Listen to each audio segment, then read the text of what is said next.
Orient bell tiles studio से आप देख रहे हैं एबीपी न्यूज। नमस्कार, मैं हूं संदीप चौधरी। आज सीधा सवाल में जाहिर सी बात है, बात होने वाली है वक्फ संशोधन विधेयक की।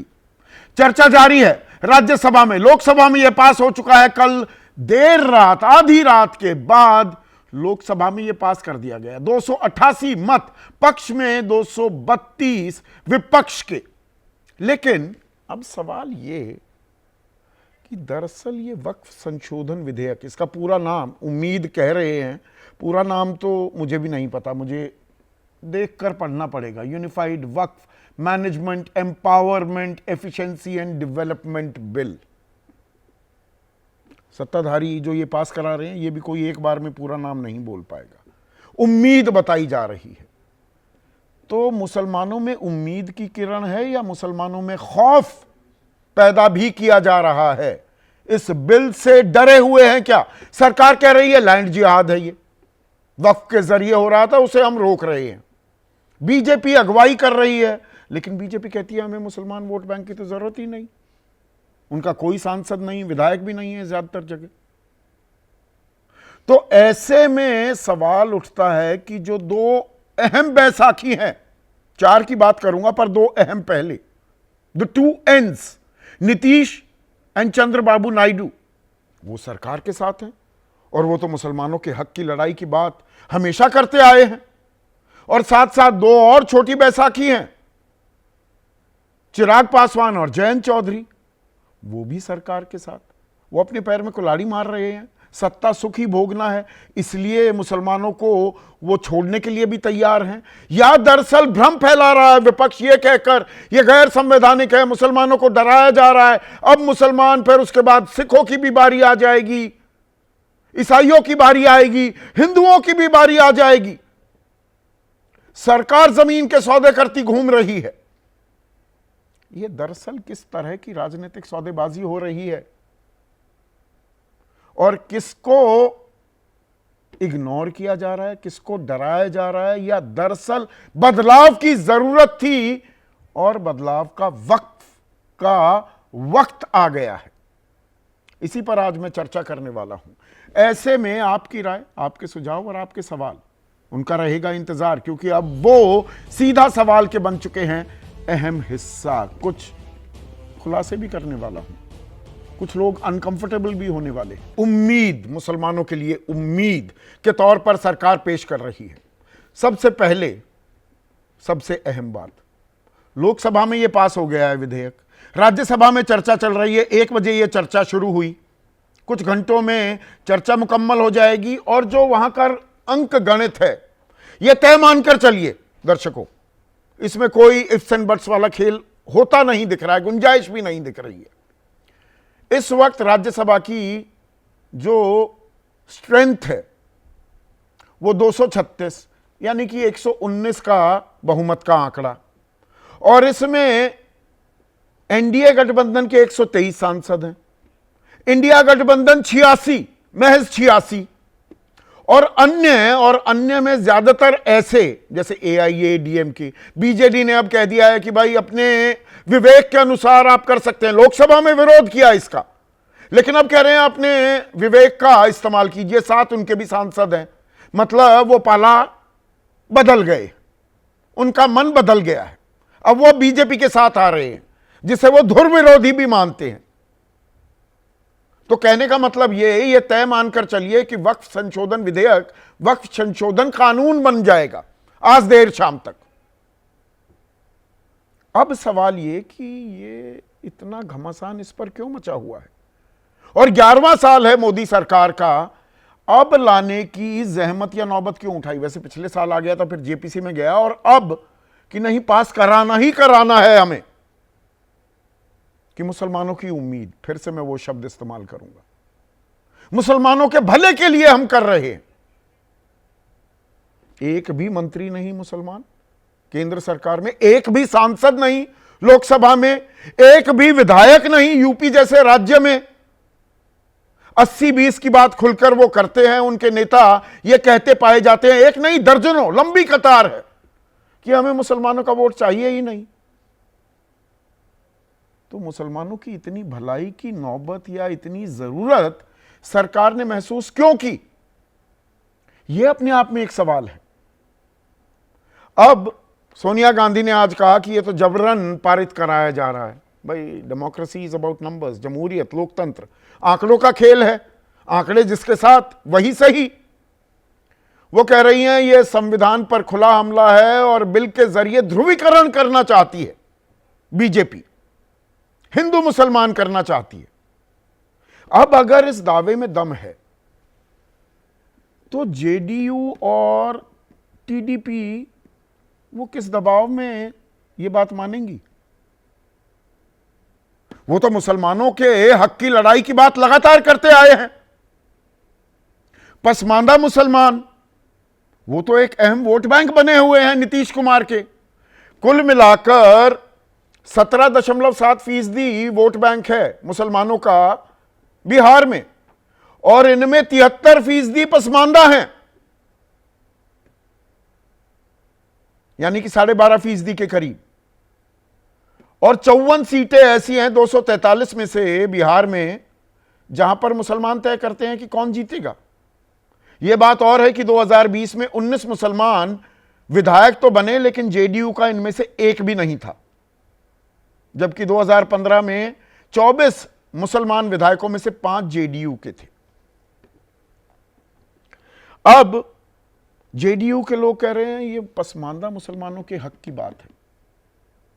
जब पसमानदा के हक है, जो तथाकथित सवर्ण मुसलमान हैं वो सारा ये गोरख धंधा कर रहे थे। 4% मुसलमानों के आरक्षण की पैरवी करने वाले चंद्रबाबू नायडू वो भी कह रहे हैं कि नहीं, हमारे जो संशोधन थे और छोटे मोटे संशोधन थे वो स्वीकार लिए हैं सरकार ने, तो हम साथ में हैं। अब जेडीयू में अपने ही नाराज भी होने लगे हैं, बागी सुर खुलकर सामने आने लगे हैं। अफजल अब्बास हैं, बड़े नेता हैं जेडीयू के, कह रहे हैं जल्दबाजी में लाया गया बिल, अध्ययन होना चाहिए था, मुसलमानों को लग रहा है उनकी बात नहीं सुनी गई। गुलाम रसूल बलियावी हैं, महासचिव हैं जेडीयू के, वो कह रहे हैं वक्फ बिल से सबका सच सामने आ गया है, जल्द ही मुस्लिम संगठनों की बैठक बुलाई जाएगी। सबका सच सामने आ गया है, पोल खोल हो रही है क्या? नीतीश की ही, चंद्रबाबू नायडू की, या दरअसल ये मुसलमानों के हक की बात है? तो मुसलमान इतना परेशान क्यों दिखाई दे रहा है? संजय राउत तो कह रहे हैं कि जमीन के घपले के लिए वक्फ बिल लाए गए हैं, बिल आने से पहले ही वक्फ की जमीन का सौदा हो गया है। अब्दुल बारी सिद्दीकी आरजेडी के नेता हैं, वो कह रहे हैं जेडीयू में भगदड़ मचने वाली है।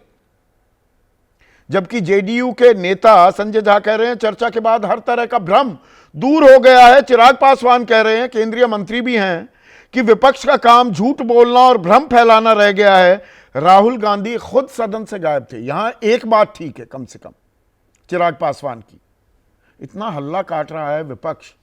कल 12 बजे जब लोकसभा में पेश किया गया यह संशोधन विधेयक, संसदीय कार्य मंत्री किरण रिजिजू ने पेश किया, तो राहुल गांधी 12:45 पर आए, 45 मिनट बाद, और लंच तक रुके। लंच के बाद उन्होंने सदन आने की जहमत तकलीफ 6:05 पर उठाई। इससे गंभीरता भी दिखती है। लीडर ऑफ ऑपोजिशन, विपक्ष, नेता प्रतिपक्ष,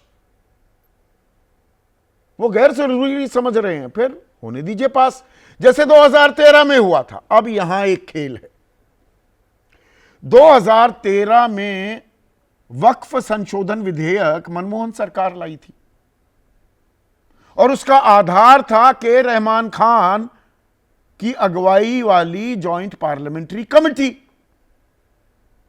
और 2013 में वो विधेयक सर्वसम्मति से कानून बना, सर्वसम्मति, यानी कि बीजेपी साथ तो थी ही, और ये तो मानकर चलिए कि चंद्रबाबू नायडू, नीतीश कुमार, रामविलास पासवान सब साथ थे।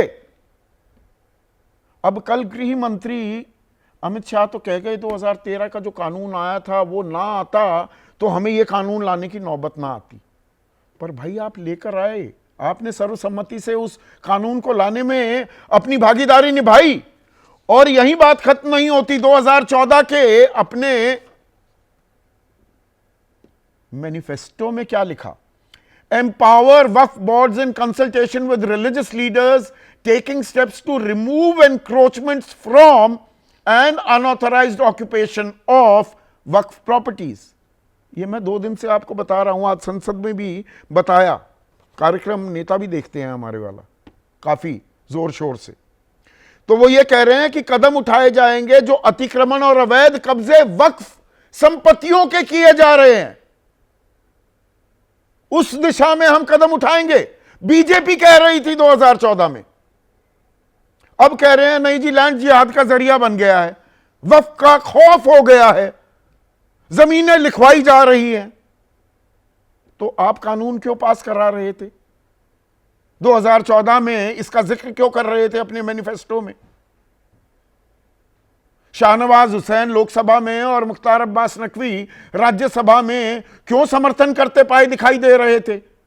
हां, उसमें 1-2 ऐतराज थे कि भाई पारदर्शिता होनी चाहिए, जवाबदेही होनी चाहिए, तो वो होने दीजिए। ये आमूल चूल बदलाव क्यों किए जा रहे? पर यहां पर अमित शाह का दूसरा तर्क, उसमें भी दम है कि सीएए को लेकर कहा गया नागरिकता छिन जाएगी। बताइए, एक मुसलमान की नागरिकता छीनी हो तो। अनुच्छेद 370 हमने हटाया कि नहीं जी अत्याचार हो जाएगा मुसलमानों पर, वहां तो उमर अब्दुल्ला मुख्यमंत्री बन गए। पर इसमें सवाल यहां घूम फिर कर आ रहा है, बीजेपी को तो मुसलमानों के वोट बैंक की जरूरत नहीं है, पर बीजेपी के दबाव में अपना वोट बैंक त्यागने के लिए तैयार हो गई है क्या टीडीपी, जेडीयू, रामविलास पासवान की पार्टी, अब उनके बेटे चला रहे हैं चिराग पासवान, यानी कि एलजेपी और आरएलडी। या दरअसल आम मुसलमान का फायदा होगा और इसीलिए ये साथ आ गए हैं। पाला बदल लिया, रंग भी बदल लिया और स्टैंड भी बदल लिया है, पर इसे मुसलमान किस निगाह से देख रहा है? असल सवाल वहां अटकता है क्या? और पहला टेस्ट इसी साल के अंत में बिहार में होने वाला है क्या? इसी पर आज हम चर्चा करने वाले हैं। ऐसे में आज का सीधा सवाल, मैंने 4 पार्टियों का नाम लिया, नीतीश, नायडू, जयंत पासवान सत्ता के लिए छोड़े मुसलमान? अपने ही वोट बैंक को त्यागने के लिए तैयार हो गए हैं क्या?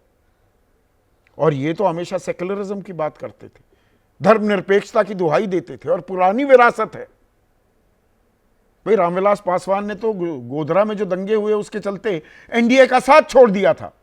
नीतीश कुमार 2 बार बीजेपी की ध्रुवीकरण की राजनीति के चलते उनका साथ छोड़ चुके हैं। 2013 में नागरिक उड्डयन मंत्री थे अजीत सिंह, जिनकी पार्टी आज उनके बेटे जयंत चौधरी चला रहे हैं, और चवन्नी नहीं हूं कि पलट जाऊं कह रहे थे, पर पलट रहे हैं क्या? एक बार पलट गए, अभी यहां भी पलट रहे हैं क्या? और दूसरा सवाल, वक्फ पर घमासान किसके साथ मुसलमान? आम मुसलमान के फायदे में है क्या, या वो भी डरा बैठा है? निजी संपत्ति का इस वक्त कानून से कोई लेना देना नहीं है, यह भी एक हकीकत है। इसी पर आज हम चर्चा करने वाले हैं।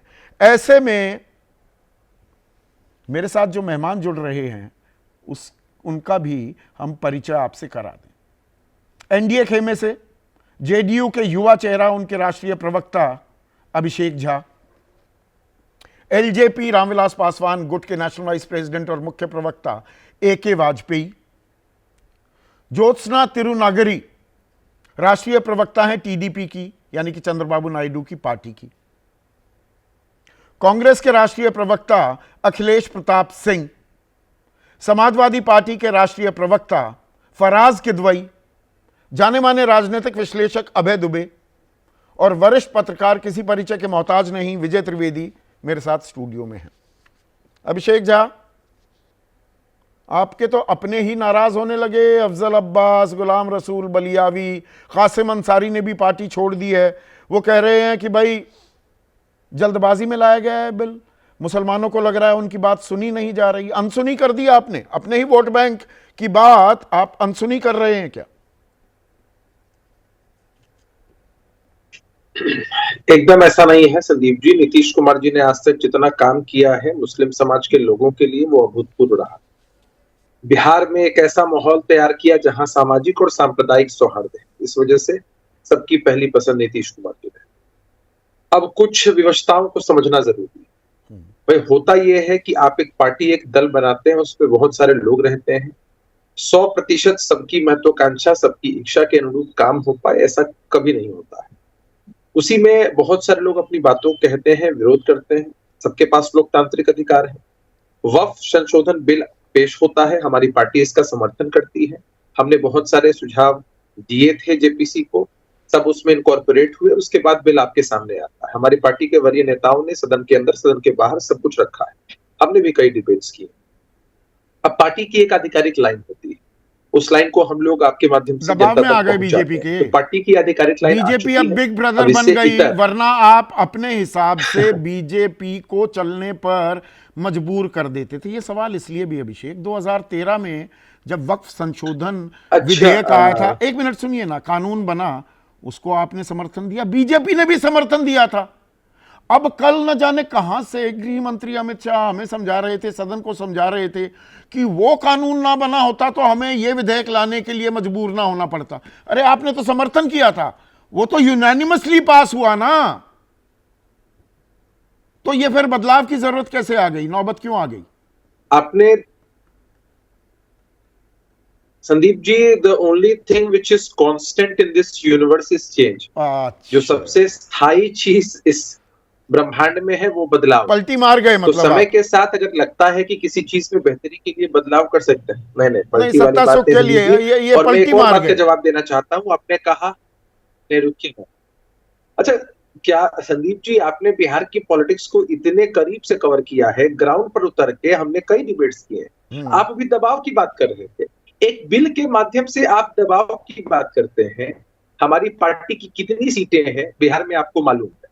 अब नीतीश कुमार जी सूबे के जो मुखिया दोनों ही पार्टी गठबंधनों के स्वरूप में वैष्णव थे, तो क्या भारतीय जनता पार्टी जनता दबाव ने नहीं करती कहिए है?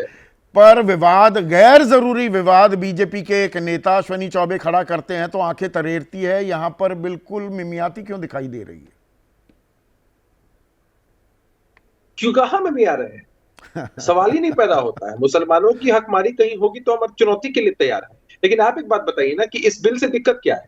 मान लीजिए कि आपकी नजर में ही कोई दिक्कत आपको महसूस हो रही हो। नहीं, मेरा सवाल, मेरा तो पहला सवाल मैंने पूछा 2013 में सर्वसम्मति से, एक मिनट, वो मॉनिटरिंग पर भी आते हैं, सर्वसम्मति से जो कानून बना, आज वो इतना नागवार क्यों गुजर रहा है? वो तो सबने पास कराया था। तो एक बात बताइए, तो क्या उसमें अगर कोई सकारात्मक बदलाव का समय आएगा तो हम क्या कहेंगे? नहीं, हमने एक बार कर दिया है सो बढ़िया अच्छा, है। अब इसमें 2013 में जो हिंदू श्राइन बोर्ड जो है उसमें मुसलमानों के लिए जगह होनी चाहिए क्या? मुस्लिम वक्फ बोर्ड है तो 4 गैर मुस्लिम उसमें जगह क्यों रखी जाए? ये तो फिर आगे चल के गुरुद्वारों में करने लगोगे, गिरजाघरों में करने लगोगे। ये सवाल उठाया संजय सिंह ने आज राज्यसभा में। मैं एक बहुत सिंपल उदाहरण आपको देता हूं। तिरुपति बालाजी हिंदू समाज का एक बहुत सुप्रसिद्ध मंदिर है।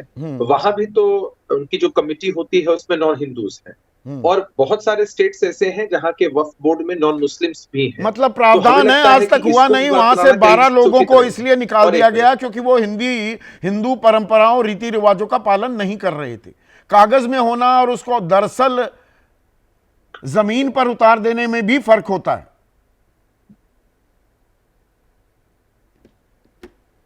चीजें जमीन पर हैं और संशोधन उसी के हिसाब से है। और मैं एक ही बात आपसे कहूंगा संदीप जी, 2013 में जो मोबाइल फोन आप यूज कर रहे थे उस वक्त वो अच्छा था कि नहीं था? आप कहेंगे बिल्कुल अच्छा था, अपग्रेडेड था। अच्छा, तब अच्छा था। 2025 में बैठे हुए हैं तो फिर हम 100% सारी जमीन डिजिटाइज हो गई है। मुख्तार अब्बास नकवी कह रहे हैं। एक under secretary ministry of minority affairs के कुमार नित्यानंद, ये मैंने जानकारी दी है दर्शकों को, वो सुप्रीम कोर्ट में हलफनामा दाखिल करते हैं कि 98.99% 2019 में ही डिजिटाइज हो गए। यहां सरकार बता रही है, अनुराग ठाकुर कह रहे हैं लैंड जिहाद हो रहा है, जमीनों पर कब्जे हो रहे हैं, पता नहीं कितनी जमीन कब्जा कर ली गई है, डिजिटाइज जमीन कब्जा हो रही है। नहीं है। अच्छा, इस बात को किसने स्वीकारा? संदीप जी, आप एक बात कह रहे हैं, साल 2010 में लालू प्रसाद यादव जी, जिनकी पार्टी अब इतनी खिलाफत कर रही है इस बिल की, उन्होंने सदन के पटल पर स्वीकारा कि हाँ बिल्कुल भाई, सही स्वीकारा। वक्त 2000 के ये माध्यम से जो डिजिटाइजेशन कब्जा की कर- प्रक्रिया वो उनके सब 2011 से ऊपर शुरू आता हुई, है। अभिषेक, ये जानकारी भी दे दूं आपको। नहीं, अरे ये कोई टेंडेंसी लगातार हम कानून बनाते हैं, चीजें अपग्रेड होती हैं, लेकिन उसके बावजूद कुछ लोग होते हैं जो गड़बड़ी करते हैं। हमको अगर तत्य उस पर मिल रहे हैं तो हम इस बात को कैसे अच्छा, एक दरकिनार चीज कर सकते बताइए हैं ना। संदीप जी? अच्छा, मैं और समझ गया, मजबूती से मोटी मिलना मोटी होगा। दिक्कत इस बात पे है ना कि कब्जे कर लेता है वक्फ। ये जो चीन ने हमारी जमीन पर कब्जा किया हुआ है, वही नहीं। 50,000 वर्ग किलोमीटर है, उसको अगर एकड़ में करो तो वो लगभग 1 करोड़ एकड़ से ऊपर हो जाती है। 9,40,000 एकड़ कुल मिलाकर वक्फ की संपत्तियां हैं। और जो पाकिस्तान अधिकृत कश्मीर है वो है 1,93,00,000 एकड़ जमीन। वो कब्जा वापस ले लो ना। नहीं, वो भी मुद्दा है संदीप अच्छा, जी, वो वो भी मुद्दा है। हाँ। वो भी वापस होगा, लेकिन इसका ये मतलब नहीं है कि अगर वक्फ के माध्यम से जो रेवेन्यू भी जनरेट हो रहा है वो भी मिसयूज हो, तो उसको भी सरकार ऐसे ही जाने दे। और आपने एक बात कही थी, मैं जवाब दे दूं इससे पहले कि आप दूसरे वक्ता के पास चले जाएं। आपने कहा कि किस तरह का दबाव है। नीतीश जी पर न दबाव चलता है न प्रभाव चलता है, इसलिए हमारी कितनी भी सीटें हैं, गठबंधन का स्वरूप कैसा भी हो, नीतीश कुमार जी सीएम रहते हैं। तो उस लिहाज से, जिस लिहाज से आप इस बिल के तो समर्थन को वही देख रहे हैं, उस लिहाज से तो हर पार्टी सत्ता हमारे की दबाव में। सौदेबाजी कर ये तो ली बात ना पूरी कि हुई। मुख्यमंत्री बने रहने दो, कर दूंगा मैं वक्फ का समर्थन। यही तो पूछ रहा हूं मैं। आपने अब मेरी अरे बात को किसने तस्दीक कर रहे हैं। ऐसा नहीं होता है संदीप जी। हम मुख्यमंत्री रहते हुए भी हम लोगों ने कई स्टैंड्स अलग लिए हैं और आपने ही कवर किया है उन न्यूज को। ऐसा नहीं है, पार्टी का अपना इकबाल है, पार्टी के लोगों का विवेक है। हमने भी लोगों से बात की, उसके बाद हम इस नतीजे मतलब पर हालत पहुंचे ये हो हैं। गई न ये है कोई दबाव है, 2000 न ये कोई प्रभाव। अभी आपका भी कोई मुस्लिम विधायक नहीं है? गलत तो जानकारी नहीं दे रहा मैं? गलत जानकारी है संदीप जी। विधायक, विधान परिषद की बात मत करने लगना, आप एमएलसी मत गिनाने लगना। एकदम। एमएलए है आपका कोई? एकदम नहीं, मैं विधायक ही बता रहा हूँ। अब विधान परिषद की सिर्फ बात MLA करने ही लगेंगे। नहीं, मंत्री भी है। हाँ। नहीं, विधानसभा की बात मैं आपको बता रहा हूँ। जमा खान साहब हमारी पार्टी के विधायक के साथ साथ मंत्री भी हैं, सबको मालूम है ये बात। अल्पसंख्यक कल्याण मंत्री वही हैं। आप चेक कर लगातार सकते हैं, विधायक तादाद विधान क्यों पार्षद घटती तो जा वही रही है? हैं। थोड़ा सा बीजेपी का प्रभाव बढ़ रहा है क्या आप पर, की जरूरत ही नहीं है मुसलमान की? ऐसा नहीं है। हमारे तो सांसद भी किशनगंज से जीत नहीं, हमारे तो सांसद भी किशनगंज से जीत करके आते। वो तो कुछ वोटों से वो पीछे रह गए, पहले आगे चल रहे थे वो चुनाव में। तो ऐसा नहीं है, समानुपातिक तरीके तो से हमारी आप पार्टी ने मतलब हमेशा किसी दबाव में representation नहीं दिया है। बस। अब एक चीज, एक मिनट, एक ही बात पे ही। एक आपके जमाने की बेहतरीन फिल्म थी दाग, देखी होगी ना आपने? चेहरे पे चेहरा लगा लेते। वो राजेश खन्ना, शर्मिला टैगोर, राखी, उसमें साहिर लुधियानवी का एक गीत है, वो मैं अपनी कर्कश आवाज में आज गीत भी गा देता हूं। जब भी जी चाहे नई दुनिया बहुत बढ़िया पिक्चर। बसा लेते हैं लोग, एक चेहरे पे कई चेहरे लगा लेते हैं। रामविलास जी ऊपर बैठे शायद ये गाना गा रहे होंगे। 2002 में गोधरा कांड के चलते तो एनडीए छोड़ दिया था। आजकल आप बिल्कुल जो बीजेपी कहे वही सही।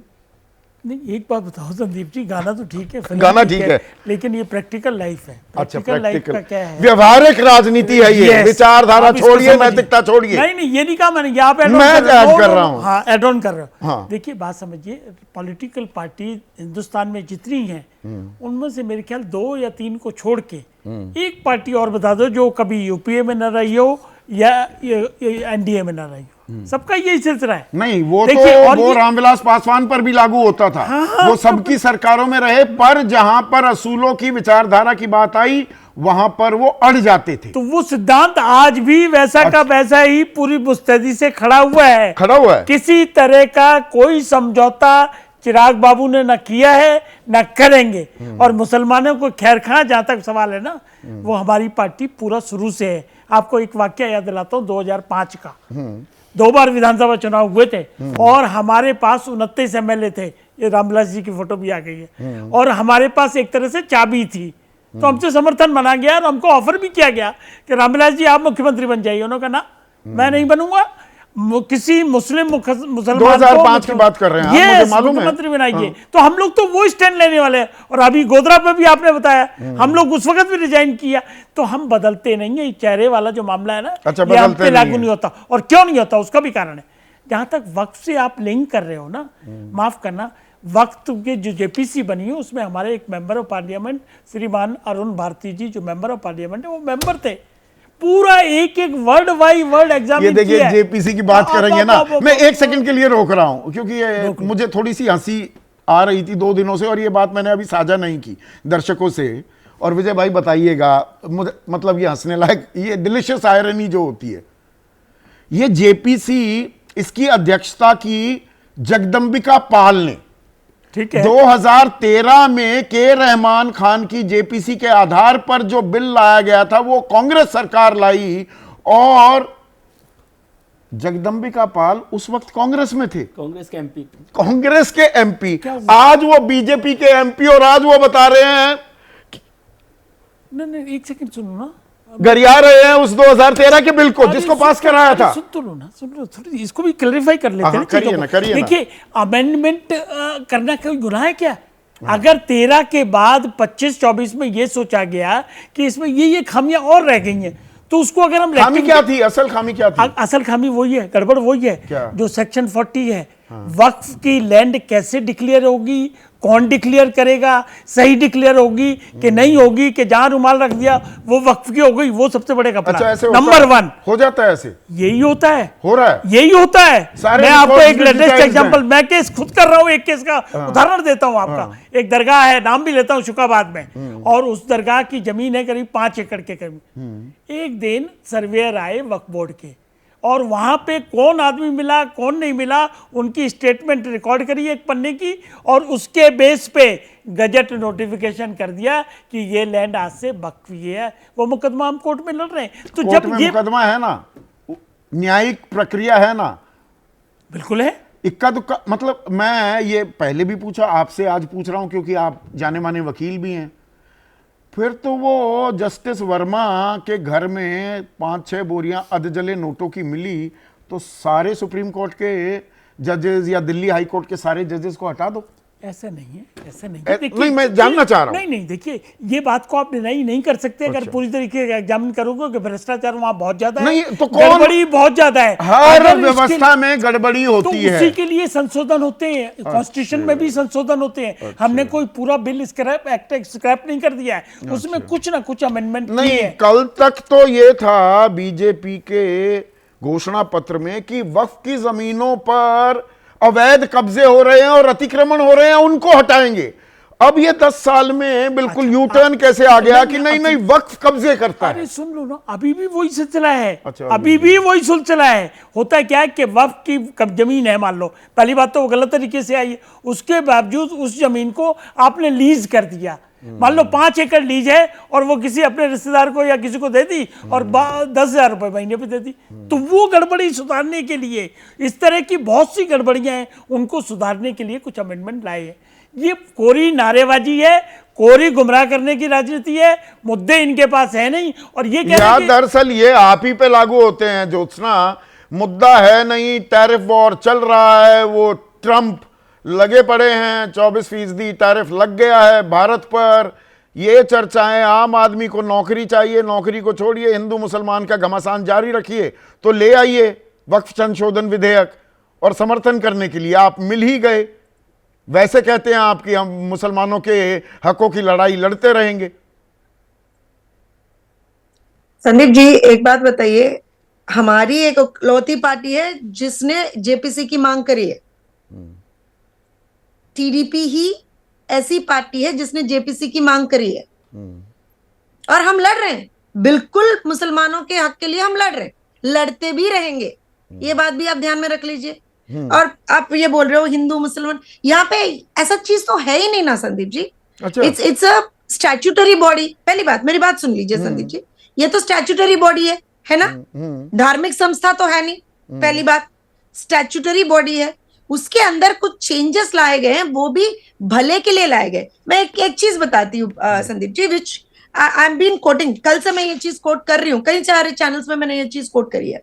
वक्फ board 1.2 lakh crore worth of land के वर्थ ऑफ लैंड कंट्रोल करता है Waqf board. 1.2 lakh crore worth of land, मगर सालाना वक्फ बोर्ड को 163 करोड़ ही आता है। 1.2 लाख करोड़ का 163 करोड़ का, समझ लीजिए एक बात। इसका रीजन क्या है, एक बार हम लोग पता कर लें। अच्छा, मतलब सारी जमीन का एक मिनट, नहीं होल्ड ऑन ज्योत्सना, नहीं we need to hold on please. Yes आपने 9,40,000 एकड़ जमीन की, भाई इतना ही पैसा आता है, पैसा और आना चाहिए। तीसरा सबसे बड़ा जमीन का मालिक है वक्फ, उससे पहले आती है एक, अब सुनिए ना प्लीज, रेलवे और फौज। तो फौज के 17 लाख एकड़ है, 12 लाख एकड़ से ज्यादा रेलवे की है, तो उसका मोनेटाइजेशन भी तो होना चाहिए। उसके बारे में सवाल कोई क्यों नहीं पूछता?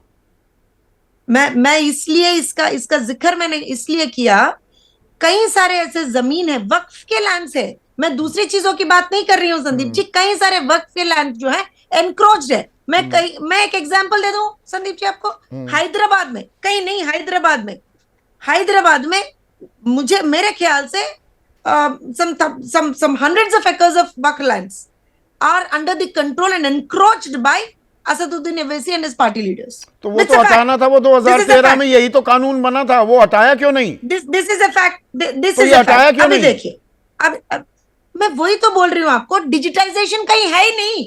100% डिजिटाइजेशन है। कहीं है ही नहीं। अरे भाई, मुख्तार अब्बास नकवी की बात मानूं या आपकी बात मानूं? माइनॉरिटी अफेयर्स मिनिस्टर सदन के पटल पर एक नौकरशाह एफिडेविट में सुप्रीम कोर्ट में कह रहा है 98.99% डिजिटाइजेशन हो गई। आप कुछ और कहानी बता रहे हैं, मैं किसकी बात मानूं? नहीं, मैं कहानी नहीं बता रही हूँ, मैं आपको सच्चाई बता रही हूँ। मुझे मेरा एक दो प्रश्न है संदीप जी, जो इसको अपोज कर रहे हैं, जो कर रहे हैं उनको प्रश्न है। हमने भी उसमें क्या करा, हमने बोला कि भाई मॉडिफिकेशंस ला लो, 3-4 चीजें हैं उसमें, you have to bring that modifications, और 3 तो हमारे मॉडिफिकेशंस एक्सेप्ट भी किए गए थे। एक पे फिर भी हमने कल सदन में हमारे सदस्य जो है, हमारे सांसद जो है कृष्ण प्रसाद जी ने कल फिर भी बात करा, बोला कि जो नॉन मुस्लिम्स को वहां पे शामिल करने की जो बात हो रही है, that power should be rested with the states at least. ये मांग हमने करी, मांग की, पर वो कहा, वो विधेयक का हिस्सा नहीं बनाना। और एक चीज मुझे बताइए ज्योत्सना, बड़ा एक सर, एक मिनट देखिए, आप हिंदू हैं, 3 हमारे हुए नहीं कि नहीं हुए? हाँ, नहीं, जो असल मुद्दे हैं, छोटे मोटे मुद्दे हो जाना, वो असल मुद्दे नहीं है क्या sir? Waqf by user retrospective नहीं होना चाहिए, वो असल मुद्दा नहीं है। गैर मुस्लिम वक्फ के हिस्सा होंगे, बड़ा सवाल वो है। आपके सवाल को टाल गई ना बीजेपी। दूसरा सवाल, एक मिनट सुनिए ना, वो सवाल टाल गई ना बीजेपी, वो तो विधेयक का हिस्सा नहीं बना। अब मुझे ये बताइए कि प्रैक्टिसिंग मुस्लिम का मतलब क्या होता है? आप हिंदू हैं, मैं हिंदू हूं, प्रैक्टिसिंग हिंदू का क्या मतलब होता है? मैं कैसे प्रूव करूं मैं हिंदू? मैं तो नहीं जाता मंदिर, मैं खुलकर कह रहा हूं, मैं मंदिर नहीं जाता तो मैं हिंदू नहीं हो जाऊंगा। कोई मुसलमान 5 बार नमाज नहीं पढ़ता, वो मुसलमान नहीं रहेगा। कैसे बताएंगे कि ये मुसलमान है 5 साल से? नहीं, मैं एक चीज बताती हूँ इसमें, मेरे ख्याल से मेरे से पहले जिसने, जो मेरे ख्याल से एक स्पीकर ने, जेडीयू के प्रवक्ता है शायद, उन्होंने तिरुपति बालाजी मंदिर का भी एक प्रस्ताव लाए थे।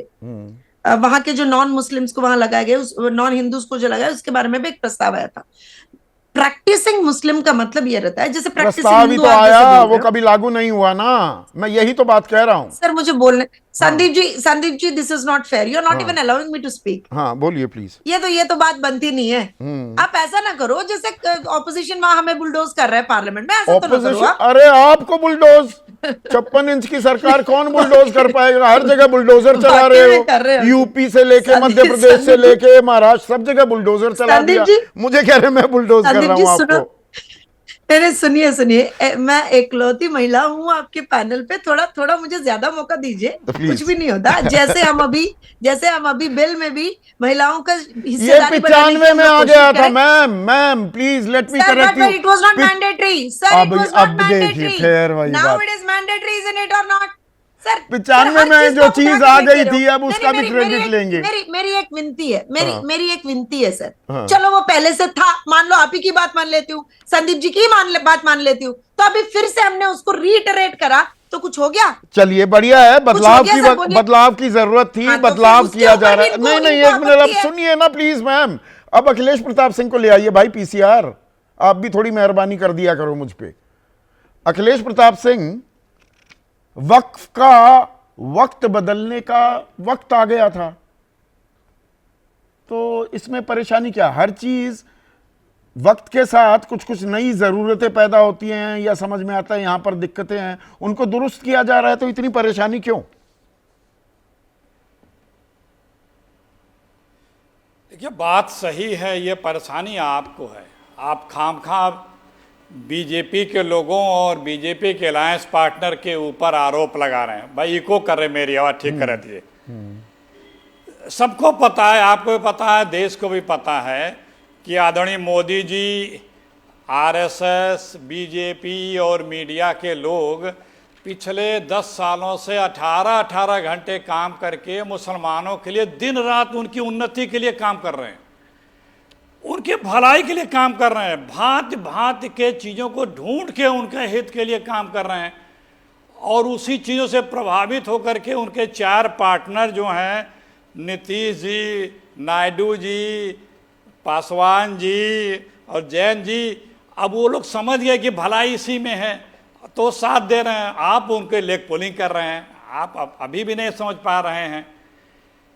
इतना मदद करते हैं, दिल से चाहते हैं माइनॉरिटीज के, आपने गिनाया तो कि मदद तो आप भी तो करते हैं। एक मिनट, नहीं अखिलेश जी, आप इतने वरिष्ठ हैं, मदद तो आप भी करते हैं। मुझे ये बताइए, जब ये अगर इतना जरूरी, इतना गंभीर मसला है जैसा आप बना रहे हैं, एक मिनट सुनिए ना प्लीज। लोकसभा में कल 12 बजे पेश किया किरण रिजिजू ने ये विधेयक। नेता प्रतिपक्ष कैबिनेट मंत्री का दर्जा होता है, वो 12:45 पे आते हैं, लंच तक बैठते हैं घंटा भर बमुश्किल, और उसके बाद शाम को 6:05 पे 6:05 पर याद आता है राहुल गांधी को कि संसद में भी बैठना है। ये आपकी गंभीरता पर भी तो सवाल है ना। मैं इस पे आने वाला था, मैंने पहले ही नोट कर रखा था कि इसका जवाब आपको देना है। आपको राहुल जी का याद है, नेता सदन के बारे में कुछ बताएं आप, कब आए कब गए आदरणीय मोदी जी?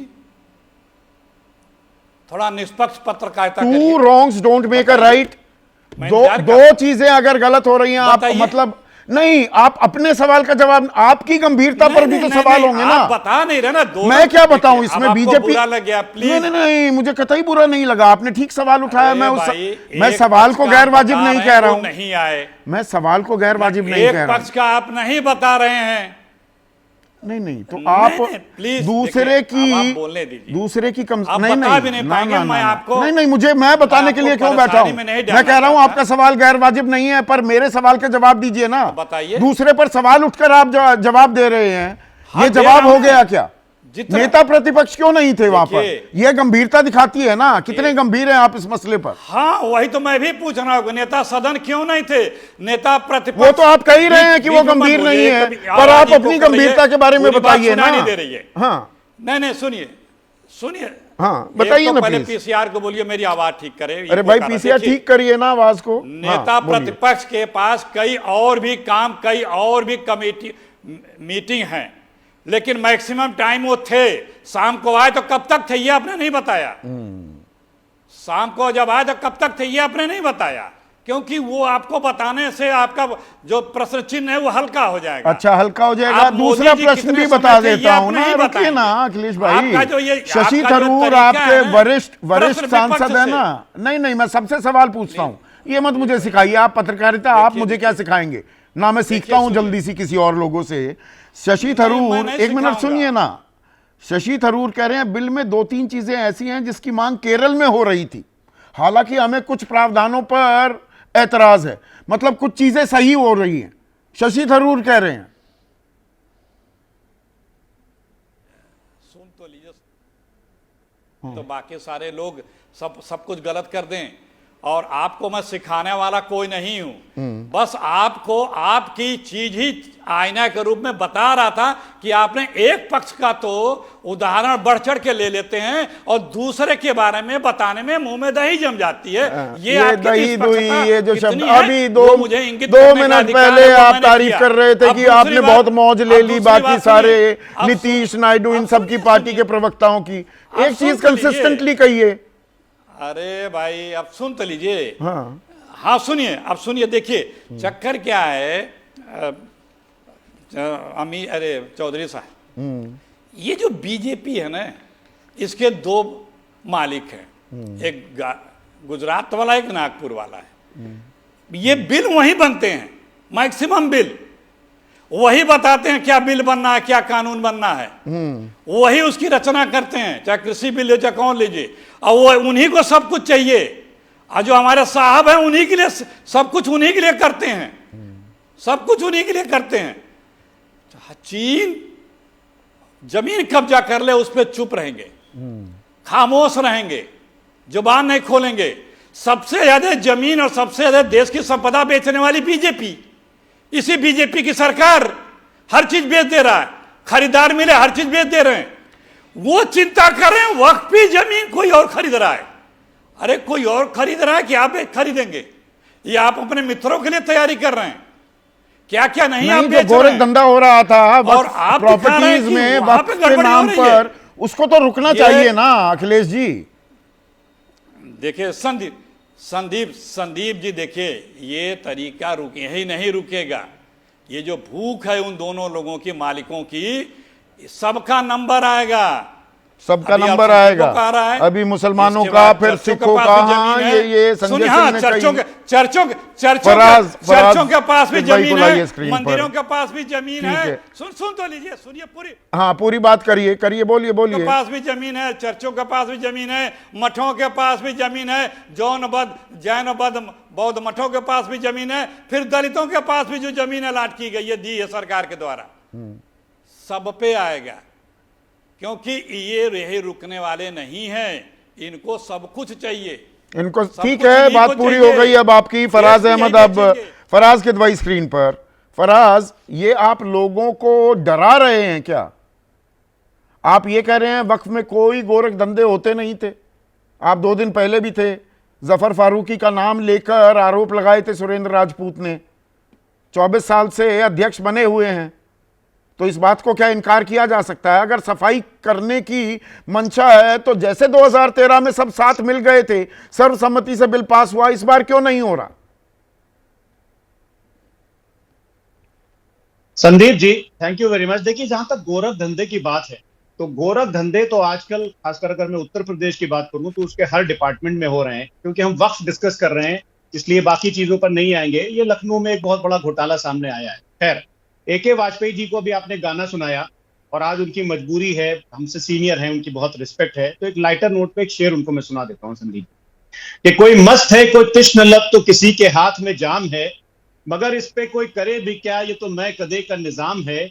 इसी कायनात में ए जिगर कोई इनकलाब उठेगा फिर, कि बुलंद हो के भी आदमी अभी ख्वाहिशों का गुलाम। अब संदीप जी आगे बढ़ते हैं। नहीं, आपने एक मिनट फराज भाई, आपने तंज तो कस दिया। मुझे ये बताइए, नीतीश कुमार हो, चिराग पासवान हो, जयंत चौधरी हो, चंद्रबाबू नायडू, ये कोई मासूम बच्चे तो है नहीं, और ये मुसलमानों के हक के लिए लड़ते तो आए हैं। ये अपने पैर पर कुल्हाड़ी मारेंगे या कुल्हाड़ी पर जाकर पैर तो मारने वाले हैं नहीं। अगर ये कह रहे हैं ये आम मुसलमान के हक में है, तो मैं इनकी बात क्यों ना मानूं? मैं आपको बता रहा हूं अगले 2 मिनट में, बस थोड़ा सा मुझे आप टाइम दे। देखिए, वाजपेयी जी बहुत सीनियर लॉयर हैं, उन्होंने अभी कहा कि कहीं पर भी रुमाल रख दो तो वो जमीन वक्फ की हो गई।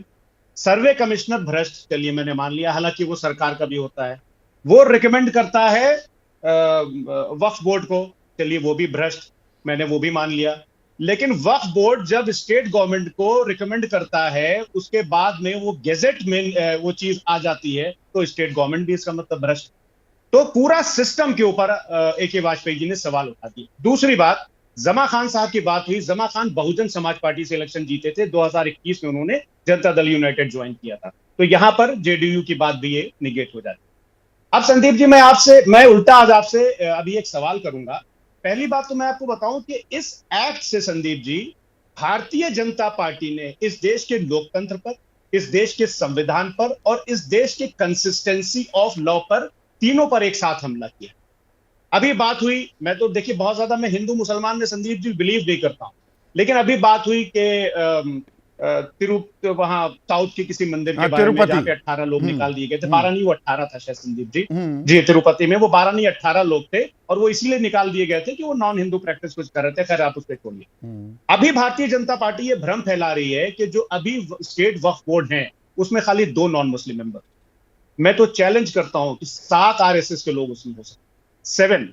और मैं कैसे बोल रहा हूं संदीप जी, कोई हवा में बात नहीं कर रहा हूं मैं। देखिए, ये पूरा मेरे पास नया वक्फ है, ये पूरा। इसको मैं आपको बता दूं कि इसमें जो नए वाले में लिखा हुआ है कि जो मेंबर ऑफ पार्लियामेंट होगा उसके आगे कुछ नहीं पहले ये कंडीशन लिखी हुई थी कि वो मुसलमान हो, अब उसके आगे कोई कंडीशन नहीं लिखी। जो एमएलए होगा उसके आगे भी कोई कंडीशन नहीं तो लिखी। मतलब 10 सदस्यों में से 7 गैर मुस्लिम हो सकते हैं, आप ये दावा कर रहे हैं? 11 में से 7 11 में से 7 हो सकते हैं संदीप जी। 11 में से 7 हो सकते हैं, ये आपका दावा है। ठीक है, एक मिनट अब फराज भाई, थोड़ा सा आज वक्त की कमी है। विजय, बीजेपी उम्मीद की किरण दिखा रही है मुसलमानों को, इसे मैं राजनीति मान सकता हूं कि भाई आपका कोई मंत्री नहीं, कोई सांसद नहीं, कोई विधायक नहीं यूपी जैसे बड़े राज्य में जो मुसलमान हो, तो आप ये पोस्चरिंग कर रहे हैं।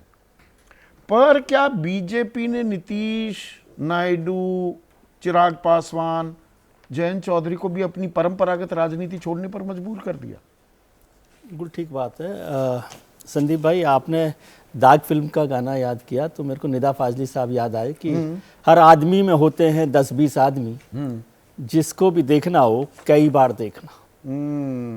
समझे? तो कई बार देखने वाला बिल है ये, जिसमें अलग अलग तरीके से हुआ। और अब मुझे लग गया, क्योंकि ये मुसलमानों के पक्ष का मजबूत बनाने का बिल है, तो विधानसभा के जब बिहार के चुनाव हो रहे हैं तो नीतीश कुमार जी और वाजपेयी जी की सरकार ज़्यादा मजबूती से आएगी, क्योंकि सारा मुसलमान जो है अब पूरा का पूरा वोट उनको वहां पर देने वाला है। नहीं, यहां पर लगातार जितने दिन से हम चर्चा कर रहे हैं, दावा यह किया जाता है एनडीए की तरफ से कि नहीं, ये मुसलमानों की तरफ से मांग थी। मैं ये लगातार सवाल उठा रहा हूं, जैसे वो कृषि कानून को लेकर भी था ना कि ये किसान संगठनों ने मांग की थी। कौन से किसान संगठन थे ये कभी नहीं बता पाए, आज तक नहीं आए वो नाम। 292 संगठनों के नाम होते थे। तो आम मुसलमान कैसे देख रहा है इस बात को, इस वक्फ संशोधन विधेयक को? सवाल ये है ना, राजनीति से जुड़ा तो दरअसल असल सवाल ये है। बिल्कुल ठीक बात है सवाल। लेकिन जैसे ये चर्चा तो उस समय भी हुई थी 3 तलाक को लेकर भी, उस पर क्या हुआ वो अलग छोड़िए। अब 2 बातें महत्वपूर्ण हुई जो लोकसभा में कल बात हुई, आज राज्यसभा में बहस हो रही है। तो एक तो आप ये नहीं कह सकते ये गैर संवैधानिक है, सरकार काम नहीं कर रही। 13.5 घंटे बहस हुई है। जेपीसी में 32 बैठकें हो गई, 33 बैठकें हो गई। आज राज्यसभा में 8 घंटे 9 घंटे बहस हो रही है। सबको मौका दिया गया पूरा जितना बोलने का। तो ये संवैधानिक तरीका। अब आप कैसे लड़ रहे हैं? अभी अखिलेश जी से आपने सवाल किया था राहुल जी के लिए विपक्ष के नेता के तौर पे। सदन के नेता का काम तो ये था कि उनको पता कि अपना बिल कैसे पास कराना। नहीं, and two wrongs don't make a right ना। आप अपने सवाल का जवाब दे दीजिए। उनको पता है कि मेरे को बिल कैसे पास करवाना है। तो अमित शाह जी वहां देख रहे हैं या कोई देख रहा है, नहीं देख रहा। यदि उनको नंबर की जरूरत होती वो करते, लेकिन विपक्ष के नेता को तो इस बिल का विरोध करना था ना। और कांग्रेस के 3 महत्वपूर्ण सदस्य संसद में है। और शरद पवार, अभी हम ब्रेक कर रहे हैं खबर, वो नहीं होंगे मौजूद, वो अभी मुंबई में है। आज ही वोटिंग होनी है उसमें। हाँ। लेकिन आप सोचिए, कांग्रेस के 3 महत्वपूर्ण सदस्य सदन में हैं। राज्यसभा में सोनिया जी हैं, लोकसभा में प्रियंका जी भी हैं और राहुल जी भी है। राहुल जी तो विपक्ष के नेता भी है। और तीनों में से एक भी सांसद बिल पर नहीं बोला है। तीनों में से एक भी सांसद बिल पर नहीं बोला, जबकि वो विपक्ष के नेता भी है। तो इससे आप क्या बताना चाहते हैं? क्या आपकी ये भूमिका ठीक है? क्या मुसलमान इससे भरोसा आप में विपक्ष पर भी सवाल है। एक सवाल यहां पर यह भी आ रहा है कि राजनीति में विचारधारा के कोई मतलब नहीं होते। आज एक ही सवाल का वक्त है, अब है, तो विचारधारा कोई मतलब नहीं। जो ए.के. वाजपेयी कह रहे थे ना, अरे भाई व्यवहारिक स्टैंड होता है ना, तो व्यवहारिक राजनीति है, विचारधारा नैतिकता ये दूर की कौड़ी हो गई। देखिए, मेरी समझ ये है कि जयंत चौधरी, चिराग पासवान, नीतीश कुमार और चंद्रबाबू नायडू, ये लोग ये मानकर चल रहे हैं कि वक्फ वाले मुद्दे से उनको जो कुछ भी मुसलमान वोट मिलने वाले हैं वो अपनी जगह से हिलेंगे नहीं, उन पर कोई खास असर नहीं पड़ेगा। ये मुद्दा ऐसा नहीं है जो आम मुसलमान वोटरों को गहराई से प्रभावित करे और वो लोग उनके खिलाफ चले जाएं। पहली मेरी समझ तो ये है कि ये लोग ये सोचा इन्होंने, फिर उन्होंने सोचा जो कुछ भी मुसलमान वोटरों का नुकसान होगा उसको एक तराजू पे एक पलड़े पर रखा, दूसरे पलड़े पर रखा कि केंद्र सरकार के साथ में हमारे संबंध बिगड़ जाएंगे, हमें राज्य सरकारें भी चलानी है। इन दोनों बड़े नेताओं ने, बाकी तो छोटे हैं। तो उन्हें लगा कि ये पलड़ा ज्यादा भारी है। देखिए इन दोनों नेताओं को देखिए आप, नीतीश और नायडू दोनों को देखिए, ये लोग मुद्दतों से भाजपा के समर्थन से मुख्यमंत्री बने हुए हैं और मुद्दतों से इनके समर्थन से भाजपा की केंद्र सरकार चल रही है। ये एक बहुत पुराना इंतजाम है जो कि अटल बिहारी वाजपेयी और अडवाणी के जमाने से चला आ रहा है और ये लोग सब एक दूसरे को अच्छी तरीके से इस बात को समझते हैं। जेपीसी जो बनी थी, मैं पहले भी इस बात को कह चुका हूं, मैं दोबारा दोहराऊंगा, जिसको अभी नायडू साहब की पार्टी की दावा कर रही थी केवल हम ही ने जेपीसी की मांग की है। जेपीसी बनाना ही वो पतली गली थी जिसके जरिए इन चारों लोगों को निकाला जाना था। इन्होंने 14 सुझाव दिए, उनके 14 सुझाव मान लिए गए। 44 सुझाव जो है वो गैर भाजपा विपक्षी दलों ने दिए, गैर एनडीए सारे सुझाव खारिज कर दिए गए। पूरा का पूरा प्रपंच ही ये है कि गैर भाजपा गैर एनडीए दलों के जितने भी सुझाव हैं सब खारिज कर दिए गए। राजनीतिक नफा नुकसान किसका होगा? बिहार पहला इम्तिहान होगा क्या? मुसलमान छिटक जाएगा या अभय दुबे जो कह रहे थे, आकलन इन चारों पार्टियों का ये है कि जितने हैं मुसलमान हमारे साथ वो रहेंगे तो सत्ता की मलाई चाटते रहें। खेल दिलचस्प है, इसके दूरगामी असरात भी होंगे, उसके लिए इंतजार करना पड़ेगा। आज इतना ही।